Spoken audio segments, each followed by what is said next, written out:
Very good morning to all of you my dear students of class 10th।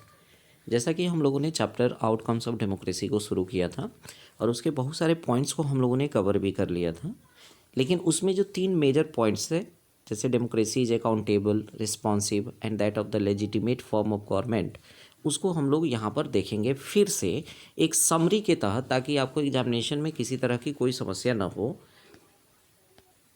और अगर इससे संबंधित कुछ क्वेश्चन आता है कि how you can say that democracy is accountable form of government, और how you can say that democracy is legitimate form of government और responsive form of government, then you have a suitable answer of that question. तो उसी के लिए मैंने ये video आपके लिए तैयार किया है कि आपको अब अगर सिंपल तरीके से ये पूछा जा रहा है कि हाउ कैन यू से that democracy is accountable form of government, तो उसमें आपके पास कौन कौन से पॉइंट्स होने चाहिए। हालांकि मैंने अकाउंटेबल, रिस्पॉन्सिव एंड लेजिटिमेट तीनों के लिए मैंने आपको 3 वीडियो बना करके आपको भेज दिया है, लेकिन उसके बावजूद मैंने ये मान के चले कि अकाउंटेबल का ये पूरी तरह से क्या है, एक आंसर है जिसको आपको अच्छे से क्या करना है, पढ़ के याद कर लेना है। ओके, तो how can we say that democracy is accountable form of government, कैसे हम कह सकते हैं। ये सिर्फ अकाउंटेबल से रिलेटेड है, और whatever the videos I have send you in that all 3 points are accumulated, that is accountable, responsive and legitimate. तो चलो शुरू करते हैं students. In a democracy we are most concern, सबसे पहली बात ये है ना कि डेमोक्रेसी में हम इस बात के लिए ही सबसे ज़्यादा जोर देते हैं, with ensuring that people will have the right to choose their rulers and people will have control over the rulers. यानी डेमोक्रेसी में हमारा सबसे ज़्यादा फोकस किस चीज़ पर होता है, हमारा सबसे ज़्यादा फोकस होता है कि सबको वोट देने का अधिकार मिलना चाहिए, और जो रूलर्स हैं हमारे, उनके ऊपर हमारा कंट्रोल होना चाहिए, लोगों का कंट्रोल होना चाहिए। सबसे ज़्यादा फोकस हम इसी बात पे देते हैं। और सच तो यही है स्टूडेंट्स कि अगर आप अपने इंडिया में ही अगर आप 50% से ऊपर लोगों को, जो कि गांव में रहने वाली जनसंख्या है, अगर आप उनसे डेमोक्रेसी के बारे में पूछते हैं तो आपको इन सब चीज़ों के बारे में जानकारी नहीं मिलेगी। उन्हें बस ये नज़र में रहता है कि आफ्टर 5 ईयर्स हमें क्या करना है, वोट देना है, और वोट देने के लिए हमारे जो वर्क हैं वो होने चाहिए, है ना। So when ever possible and necessary, जब भी ये इस बात की आवश्यकता होती है ना, या संभव होता है, citizens should be able to participate in decision making that affects them all. जब भी कभी मौका मिलता है तो लोगों को भी डिसीजन मेकिंग में भाग लेने का एक चांस मिलता है, और इसके चलते पूरी जो डेमोक्रेसी है वह प्रभावित होती है, लीडर्स प्रभावित होते हैं। Democratic government is accountable to people as it is elected by the people. सबको मालूम है कि डेमोक्रेटिक जो गवर्नमेंट है वो अकाउंटेबल है, वो इस मामले में अकाउंटेबल है क्योंकि लोगों के द्वारा वो चुने जाते हैं। And election takes place after every 5 years, और हर 5 साल के बाद तो इलेक्शन होने ही होने हैं, और उसके लिए democratic government is answerable to people for every deed they do. क्योंकि लोगों के पास उनको क्या करना है, वोट मांगने जाना है, फिर से वोट मांगना है, तो उनको अपने कार्यों का लेखा जोखा देना पड़ता है कि वाट एवर द एक्टिविटी और डिड्स they have done during this 5 years. और कई बार लोगों को जूते भी खाने पड़ते हैं, कई बार लोग उनको मार के भगा भी देते हैं कि पिछले 5 साल पहले आप आए थे और आज 5 साल के बाद आ रहे हैं फिर से वोट मांगने, लेकिन आपने कोई वर्क नहीं किया है। तो ऐसे बहुत सारे केसेज हमको देखने को मिलते हैं। तो इस आधार पर स्टूडेंट्स हम कह सकते हैं कि democracy is a accountable form of government. Democracy क्या है, अकाउंटेबल फॉर्म ऑफ गवर्नमेंट है। तो अगर केवल एग्जाम में आता है कि democracy is accountable form of government, support your answer, तो ये सारे पॉइंट्स आप उसको अच्छे से लिख सकते हैं। ओके स्टूडेंट्स, और अब दूसरी जो बात है उसको हम देखते हैं कि democracy is responsive form of government. Democracy कैसे रेस्पॉन्सिव है। पिछले स्लाइड में हमने ये देखा कि डेमोक्रेसी जो है वो अकाउंटेबल फॉर्म ऑफ गवर्नमेंट कैसे है। इस स्लाइड में हम ये देखेंगे कि डेमोक्रेसी रेस्पॉन्सिव कैसे, यानी कैसे रिस्पॉन्सिबल गवर्नमेंट फॉर्म करता है। तो सबसे पहले इस रेस्पॉन्सिव फॉर्म का मतलब क्या होता है और उसमें हमें कौन से पॉइंट्स कवर करने हैं स्टूडेंट्स, उसको हम लोग इस स्लाइड में अच्छे से देख लेते हैं, यानी आपका एक आंसर आपका अच्छे तरह से कंप्लीट हो जाए। In a democracy government is responsive to the demands and needs of the people. लोगों की जो भी मांग है, जो भी डिमांड्स है, उसके प्रति उसको रिस्पॉन्सिबल होना है।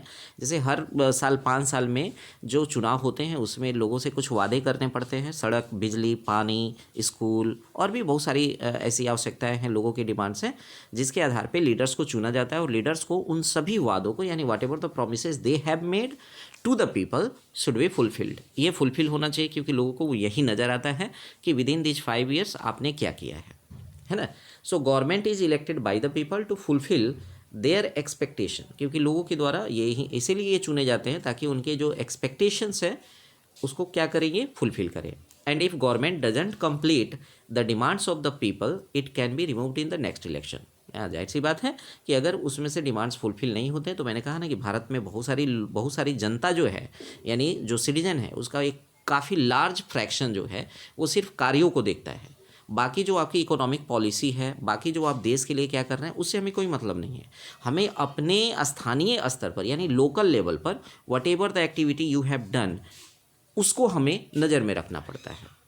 So democracy is always blamed for the delay it makes to take decisions. जाहिर सी बात है, इसके पिछले वीडियो में हम लोगों ने डिस्कशन किया था कि इसमें डिसीजन लेने में काफ़ी ज़्यादा देर होती है, क्योंकि काफ़ी लंबे प्रक्रिया के बाद कोई भी डिसीजन लिया जाता है, काफ़ी बहस होती है, काफ़ी डिबेट्स होते हैं, तो इसीलिए फिल्टर्ड डिसीजन लिए जाते हैं। But people forget that in democracy decisions are taken after negotiations and after listening the opinions of all, यानी सबकी राय को सुनना पड़ता है, इसमें बहुत सारे लोगों को मनाना पड़ता है, बहुत सारी मतलब फैक्ट्स पे चर्चा की जाती है, तब जाके डिसीजन लिए जाते हैं। इसलिए डिसीजंस क्या होते हैं, लेट में होते हैं, यानी काफ़ी डिले हो जाते हैं। That's why decision taken for better not all particular community.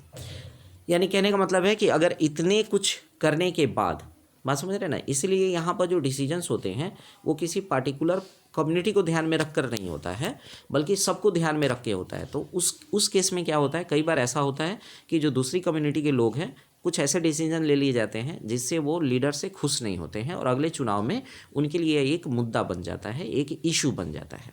तो हम ये देख सकते हैं कि गवर्नमेंट जो है किस आधार पर रिस्पॉन्सिव फॉर्म ऑफ गवर्नमेंट है, यानी कैसे वो रिस्पॉन्सिबल है डिसीजंस लेने में, कैसे वो रिस्पॉन्सिबल है लोगों की आवश्यकताओं को पूरा करने में, कैसे वो रिस्पॉन्सिबल है लोगों के जो एक्सपेक्टेशंस है उसको पूरा करने में। ओके, तो अगर आता है कि democracy is responsive form of government, तो आप इसे अच्छे से अपने आंसर कॉपी में लिख लें और याद करें। It will be very very beneficial students.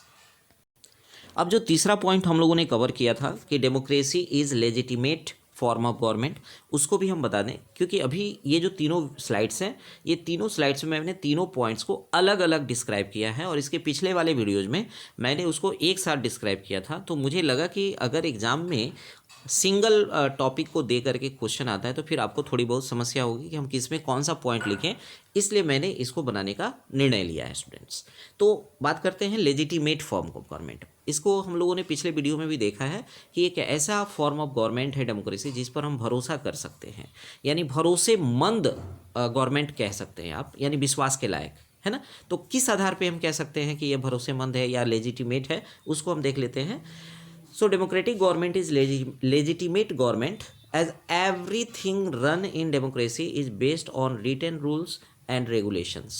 यानी जाहिर सी बात है कि हमारे कॉन्स्टिट्यूशन के तहत ही हमारा गवर्नमेंट चलता है, तो लिखे हुए जितने भी रूल्स और रेगुलेशंस हैं उसके आधार पर चलते हैं। It is not accordingly the wish and the wish of the particular person like non democratic government. यानी नॉन डेमोक्रेटिक गवर्नमेंट में जैसा होता है कि जो लीडर्स होते हैं उनके आधार पर, उनके विश के आधार पर, उनके चाहने के आधार पर हमारे यहाँ शासन नहीं चलता है। जो कुछ भी होगा वो डेमोक्रेटिक पॉलिसीज़ के तहत होगा, हमारे जो कॉन्स्टिट्यूशनल पॉलिसीज़ हैं उसके तहत होगा। तो ये एक लेजिटिमेट भरोसेमंद है, क्योंकि कोई भी व्यक्ति अपने मनपसंद वर्क को नहीं कर सकता है, अपने अनुसार कोई डिसीजन नहीं ले सकता है। यहाँ पर जो भी डिसीजन लिए जाएंगे वो डेमोक्रेटिक पॉलिसीज़ और जो हमारे कॉन्स्टिट्यूशनल जो थॉट्स हैं, कॉन्स्टिट्यूशनल जो विचारधाराएँ हैं, उसके आधार पर लिया जाता है। Democratic government is the most transparent type of government. जाहिर सी बात है कि ट्रांसपेरेंट फॉर्म ऑफ गवर्नमेंट है, क्योंकि जो कुछ भी उसको लेखा जोखा, इसके पिछले स्लाइड में देखा है, अकाउंटेबल फॉर्म ऑफ गवर्नमेंट, जो कुछ भी आपने किया वो लोगों को बताना पड़ता है। लोगों को आंसर देना पड़ता है, लोगों के सवाल का जवाब देना पड़ता है। So people have right to check the procedure of decision making with the help of right to information. जाहिर सी बात है, राइट टू आरटीआई जिसको हम बोलते हैं, राइट टू इन्फॉर्मेशन के तहत आप अपने नेताओं से आरटीआई फाइल दायर कर सकते हैं, उनसे क्वेश्चन पूछ सकते हैं। अगर सड़क ही बन रही है उसमें कितना पैसा किस मद में खर्च हुआ है, इन सब की जानकारी आप आरटीआई के तहत ले सकते हैं। इवन सुप्रीम कोर्ट से भी आप इसकी जानकारी ले सकते हैं। So a citizen who wants to know if a decision was taken through the correct procedure can find this out. तो जाहिर सी बात है कि कोई भी सिटीजन इस बात के लिए मतलब कि जागरूक हो सकता है, वो जान सकता है कि जो डिसीजन लिए गए हैं वो सही प्रोसीजर से लिए गए हैं या नहीं लिए गए हैं, इसको आप जान सकते हैं। तो ये ट्रांसपेरेंट फॉर्म ऑफ गवर्नमेंट है, जो non democratic form of government में आपको देखने को नहीं मिलेगा students. Understood? So any person has right and means to examine the process of decision making and this is known as transparency. इसे ही हम क्या कहते हैं? ट्रांसपेरेंसी कहते हैं। Democracy ability to generate its own support is itself the outcome that cannot be ignored। यानी democracy में जो कुछ भी एबिलिटी को जनरेट किया जाता है या सपोर्ट किया जाता है वो खुद में इसका एक आउटकम है जिसको हम नेग्लेक्ट नहीं कर सकते, जिसको इग्नोर नहीं कर सकते। तो इस तरह आप देख सकते हैं स्टूडेंट्स कि डेमोक्रेसी क्या है? एक लेजिटिमेट फॉर्म ऑफ गवर्नमेंट है जिसमें गवर्नमेंट को एक लिखित रूल्स और रेगुलेशन के तहत क्या होना पड़ता है? चलना पड़ता है। आप अपने अनुसार कोई भी डिसीजन नहीं ले सकते हैं, इस विषय पर आपको सोचना होगा। तो इस तरह हम कह सकते हैं कि democracy is the form of legitimate government जिस पर हम भरोसा कर सकते हैं। So I hope if any question related to these 3 points will come in the examination, you will be able to write its complete answer. Okay students, thank you very much.